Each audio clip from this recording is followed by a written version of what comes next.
네, 안녕하세요. 최근에 불안호 펌웨어가 업데이트가 됐죠. 정식 명칭은 버전 2.01입니다. 정말 너무나 많은 것들이 업데이트가 된 것 같아요.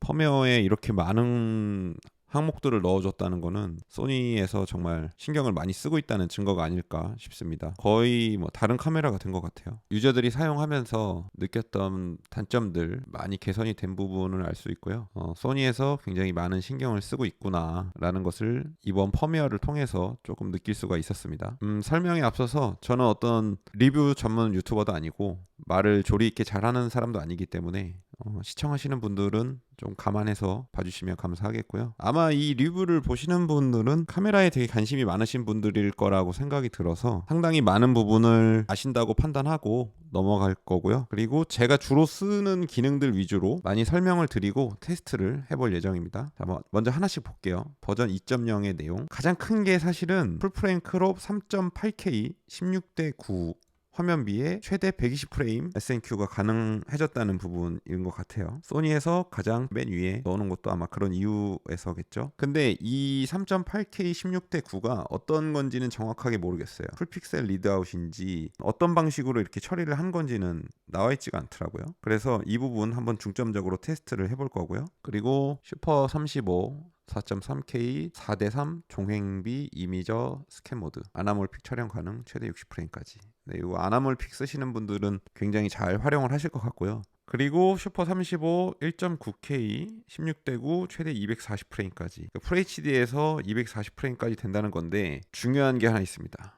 이거를 선택을 하면 SDI나 HDMI 출력을 사용을 할 수가 없습니다. 모니터를 할 수 없이 그 조그만한 뷰파인더로만 촬영을 해야 된다는 거죠. 쓸 일이 있을지 잘 모르겠습니다. 진짜 240프레임을 쓸 상황에서 어쩌다가 한번 쓸 것 같아요. 추가 노출 도구 하이로 요거 되게 유용하게 쓸 것 같아요. 베니스에 있는 건데 테스트하면서 한번 보여드리겠습니다. 그리고 풀프레임 크롭 6K 슈퍼 35 1.9K 그러니까 FHD 해상도에서 16:9에서 액티브 이미지 안정화 지원. 이게 브라노만의 굉장히 강점이죠. 시네 카메라인데 손떨방이 된다는 거. 거기에 이제 액티브 하이 이미지 안정화까지 지원이 된다는 겁니다. 근데 이거는 E 마운트 렌즈에서는 안 돼요. PL에서만 됩니다. 여기에 왜 그러면 얘기가 빠져 있는지 모르겠어요. PL을 넣어줬어야 되는데 요거는 이 안에 펌웨어 파일 안에 설명서에는 들어있는데 홈페이지 메인에는 나와 있지 않네요. 슬로우 앤 퀵 선택 증가 추가 그리고 화벨이 3개에서 8개. 이거 정말 필요했었어요. 메모리가 3개밖에 안 돼서 좀 많이 불편했었습니다. 근데 8개로 늘려졌네요. 카메라 정보를 외부에 표시하는 기능이 개선됐습니다. 이거 정말 바라던 바죠. 이것도 이따가 한번 보여드릴게요. 엑소시엔의 포커스 브리딩 영상 안정화 스테빌라이저 메타데이터가 추가됐습니다. 이게 조금 사기 기능인 것 같아요. 엑소시엔 코덱에서 원래는 카탈리스트에서 손떨림 방지나 이런 게 안 됐었어요. 포커스 브리딩이나. 근데 이제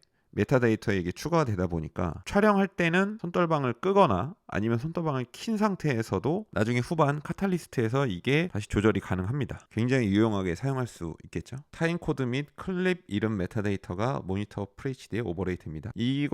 또 이따가 어떻게 썼는지 한번 보여드릴게요. 그리고 AF 개선이 됐고요. 네, 이렇게 내용들이 많습니다. 그러면 저희가 테스트한 부분들 한 번씩 설명을 한번 드려볼게요. 네, 사전에 말씀을 드리면 이번 리뷰는 그 어떤 지원도 받지 않은 점 말씀을 드립니다.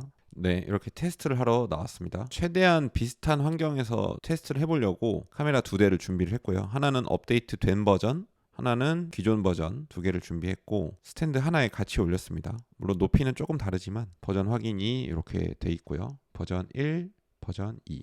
렌즈는 소니의 70-200 GM2 렌즈를 사용을 했습니다. 똑같은 거 2대를 사용을 했고요. 물론 렌즈별로 조금 색깔이 다를 수 있긴 하지만 그래도 최대한 비슷하게 하려고 노력을 했습니다. 네, 처음 테스트한 건 해상도입니다. XOCN 기준으로 버전 1.0에서는 7가지 해상도가 있었고 펌웨어 2.0에서는 3가지가 더 추가가 돼서 10가지의 해상도를 고를 수가 있습니다. 네, 저희가 세팅한 세팅 값이고요. 네, 첫 번째로는 화질 비교를 한번 해보려고 합니다. 지금 화면이 1.0 펌웨어 1.0의 풀프레임 크롭 6K 화면입니다.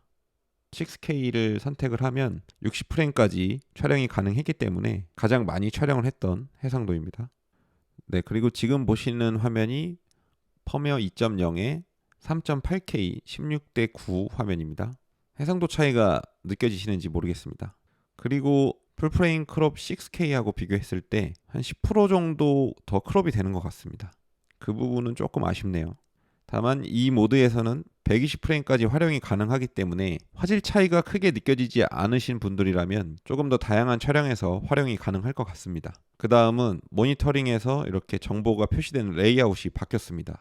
왼쪽이 버전 1.0이고요. 오른쪽이 버전 2.0입니다.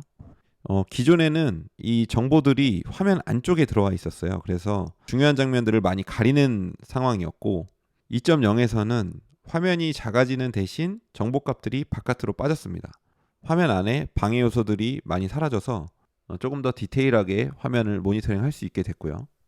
그리고 거리계가 생겼어요. 화면에 보시면 아시겠지만 왼쪽 상단에 이렇게 거리계가 표시가 되더라고요. 그 다음으로 저희가 테스트한 부분은 타임코드입니다. 이제 타임코드가 모니터링에 같이 넘어와서 닌자 같은 거 활용을 할 때 픽스로 하나 쓸 수가 있게 됐습니다. 기존에는 레코딩을 누르면 이렇게 닌자 같은 경우는 따로 눌러줬어야 됐는데 이제 타임코드가 같이 넘어오면서 자동으로 레코딩이 되게 됐습니다. 너무 편리해졌어요. 그 다음으로는 이렇게 화이트 밸런스 메모리가 추가가 돼서 총 8개까지 사용을 할 수 있게 됐고요. 간단하게 넘어가겠습니다. 그 다음 테스트는 모니터링으로 출력되는 로그 화면이 해상도가 향상이 됐다고 하는데 아마 현장 색보정이나 DIT 용도인 것 같아요. 어떤 기술 사양을 본 게 아니기 때문에 어떤 부분이 어떻게 좋아졌는지 모르겠어요. 그래서 로그 화면을 이렇게 뽑아 봤는데 로그 상태에서 색보정을 다시 해보고 여러 부분 건드려 봤는데 잘 모르겠습니다. 이거 관련해서 어떤 정보가 있으신 분들은 좀 알려주시면 감사하겠습니다. 네, 그 다음에는 120프레임 녹화된 부분을 확인을 했습니다. 기존에는 4K 120프레임을 사용하려면 슈퍼 35의 크롭된 4K를 사용해야만 120프레임이 가능했습니다. 그러다 보니까 화면이 굉장히 많이 크롭이 됐죠. 예시 화면을 보여드리면 같은 장소 같은 앵글인데 펌웨어 2.0에서는 이렇게 넓은 모습으로 촬영이 가능합니다. 이건 정말 환영할 만한 업데이트인 것 같고요. XAVC-H 코덱에서 오버레이가 안 나오던 게 나옵니다. 이게 무슨 말씀이냐면 브라노 모니터링 출력은 굉장히 많은 제약이 걸려 있었어요. 이렇게 표를 해서 봐야 할 정도로 굉장히 복잡한데 여기 보시면 SDI 오버레이 8.6K나 풀프레임 크롭 6K 그리고 슈퍼 35에서는 이 SDI 오버레이가 안 나오게 돼 있었습니다. 그런데 이게 업데이트가 되면서 이 부분이 모두 나오게 됐어요. 비교를 해서 보여드리겠습니다. XAVC H 코덱이고요. 보시면 왼쪽이 버전 1.0입니다. 오른쪽이 버전 2.0이고요. 네, 보이시나요? 왼쪽에서는 이런 정보창이 전혀 나오지가 않았어요. 좀 말이 안 되는 상황이긴 했죠. 그런데 2.0에서는 이렇게 정보창이 나오게 됐습니다. 네, 왼쪽은 지금 메뉴 같은 거 들어가면 상황인데 아무것도 안 나와요. 저렇게 까맣게 나왔습니다. 네, 오버레이가 아예 안 나오죠. 2.0에서는 이렇게 정확하게 나오게 됐습니다. 그리고 소소한 부분인데 이렇게 명칭이 모니터링에서 명칭이 바뀌었어요. 왼쪽이 버전 1.0, 오른쪽이 2.0인데 결과물은 같습니다. FHD를 표현을 하는 거고요. 그리고 AF를 간단하게 테스트를 했습니다. 사실 AF는 2부에서 좀 더 심도 있게 다룰 거기 때문에 간단하게 테스트를 했습니다. 네, 차이가 조금 보이시죠? 아래쪽이 버전 1.0, 위쪽이 버전 2.0입니다. 그리고 베니스에 있던 기능인데 하이키, 로우키 모니터링입니다. 일반적으로는 당연히 뭐 다양한 도구들을 사용해서 노출을 확인하시겠지만 육안으로 봤을 때 내가 정노출인 상태에서 뒤쪽에 밝은 부분이 있거나 아니면은 어두운 부분이 있을 때 저 부분이 혹시 날아간 건 아닐까? 클리핑된 건 아닐까? 이런 염려가 되는 상황이 있을 수 있습니다. 그럴 때 빠르고 간편하게 볼 수 있는 방법이에요. 단축키로 할당을 해서 이 나무의 정노출을 맞췄다고 가정을 하고 뒤에 있는 저 표지판이 지금 날아갔는지 궁금합니다. 그럴 때 이렇게 하이키를 선택을 해서 왼쪽을 맞춰서 보면 육안으로 바로 확인이 가능하죠. 정보가 살아있네. 이렇게 확인이 가능하고 키를 한 번 더 누르면 로우 키로 변해서 가장 어두운 부분을 끌어올립니다. 그래서 그 안에 정보가 살아 있는지 육안으로 빠르게 확인이 가능하게 기능이 업데이트 됐습니다. 굉장히 편리한 기능이죠. 네, 이렇게 간단하게 테스트를 해봤고, 그리고 한 가지 아쉬운 부분은 지난 5월에 코바에서 브라노를 봤을 때는 베타 펌웨어가 업데이트가 돼 있는 상태였거든요. 그래서 거기에서 봤을 때는 지금 보시는 이 모니터링 화면에서 인포 디스플레이가 나눠져 있었습니다. 그래서 이렇게 묶여 있는 상태가 아니었고 SDI 1과 2에서 각각 보내고 끄고가 가능했던 걸로 기억을 하거든요. 물론 제 기억이 잘못됐을 수도 있습니다. 그런데 지금 정식 업데이트된 버전에서는 이게 다시 묶여서 따로따로 출력이 불가합니다. 만약에 제 기억이 맞다면 다음 펌웨어에서는 이 부분도 조금 업데이트를 해주셨으면 좋겠어요. 충분히 가능할 것 같거든요. 너무 편리하게 사용할 수 있는 건데 어떤 베니스와의 차별성을 위해서 있는지 모르겠지만 조금 아쉽습니다.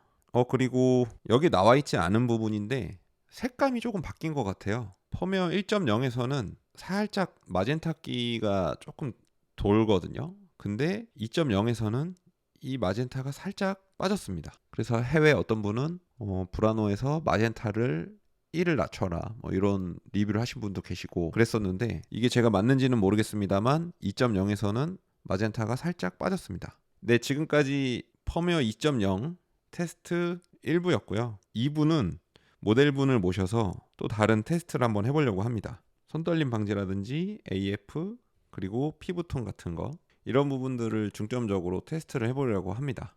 궁금하신 사항 있으시면 댓글로 알려주세요. 제가 뭐 전문 리뷰어는 아니지만 최대한 반영을 해서 테스트를 해보겠습니다. 감사합니다.